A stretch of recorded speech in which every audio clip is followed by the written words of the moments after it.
জানান দিতে চাই, আগামী বিধানসভা নির্বাচনে সমবেতভাবে বিজেপির বিরুদ্ধে জয়ফল চিহ্নে ভোট দিয়ে বিপুল ভোটে জয়যুক্ত করবেন। এই আবেদন, এই নিবেদন।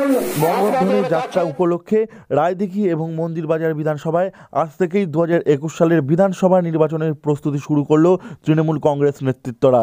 এই উপলক্ষে আজ সকালে মন্দিরবাজার বিধানসভার অন্তর্গত আঁচনা গ্রাম পঞ্চায়েতের রামনাথপুরে কেশবেশ্বর মন্দির প্রাঙ্গণে সপাঁচেক তৃণমূল কংগ্রেস কর্মী সমর্থক একত্রিত হয়েছিলেন বলে জানা যাচ্ছে। সেখানেই মন্দিরবাজারের বিধায়ক জয়দেব হালদার মন্দিরে পূজা দিয়ে এই বঙ্গধ্বনি যাত্রার সূচনা করেন বলে খবর। এবং রায়দিঘি বিধানসভার কৌতলাতে এই উপলক্ষে আজ এক মহামিছিল বের করা হয় বলে খবর। এই মহামিছিলে উপস্থিত ছিলেন মথুরাপুর 2 নম্বর ব্লক তৃণমূল কংগ্রেসের সভাপতি অলোক জলদাতা।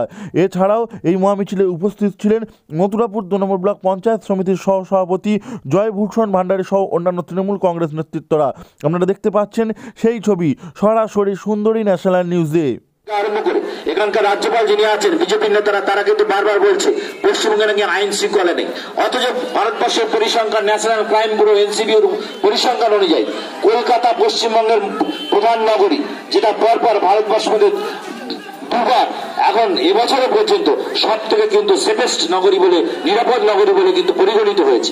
তাহলে আজকের পশ্চিমবঙ্গের কলকাতা যদি এত সুন্দর নিরাপদ নগরী হিসেবে পশ্চিমবঙ্গের সারা রাজ্য যদি খুব সুন্দরভাবে আইন শৃঙ্খলা বজায় আছে বলে এটা যদি প্রমাণ হয়ে থাকে